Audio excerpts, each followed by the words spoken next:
Dark energy এটি মহাবিশ্বের সবচেয়ে রহস্যময় এবং অজানা শক্তি। এটি দৃশ্যমান আলো, বিকিরণ বা কণার মতো কোনো কিছুই নয়। আসলে এটি সরাসরি দেখা যায় না, শুধু এর প্রভাব বোঝা যায়। ডার্ক এনার্জি মূলত মহাকাশ শক্তির বিপরীতে কাজ করে। এটি ছায়াপথ ও ছায়াপথের ক্লাস্টারগুলোকে একত্রে ধরে রাখতে সাহায্য করে। মহাবিশ্বে প্রায় ৬৮% অংশ হল ডার্ক এনার্জি। এটি এমন এক শক্তি যা মহাবিশ্বের প্রসারণকে খুব দ্রুততর করছে।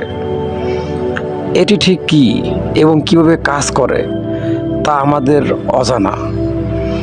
মহাবিশ্বের চূড়ান্ত পরিণতি নিয়ে অনেক রকম তত্ত্ব থাকায় আমরা রহস্যের মুখোমুখি হই।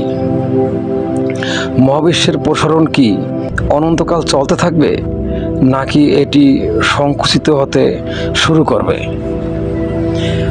ডার্ক এনার্জির কারণে যদি মহাবিশ্ব প্রসারণ দ্রুত হতে থাকে, তাহলে এর শেষ কোথায়? এটি কি শীতল হয়ে অন্ধকার হয়ে যাবে, নাকি প্রতিটি বস্তু বিচ্ছিন্ন হয়ে যাবে? এই প্রশ্নের উত্তর আমাদের জানা নেই।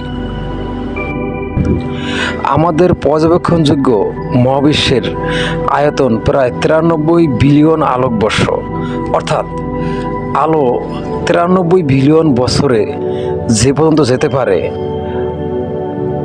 তার সমপরিমাণ আমাদের এই মহাবিশ্বের পর্যবেক্ষণযোগ্য আয়তন। এর বাইরে কি আছে তা আমাদের জানা নেই। মহাবিশ্ব কি সসীম নাকি অসীম?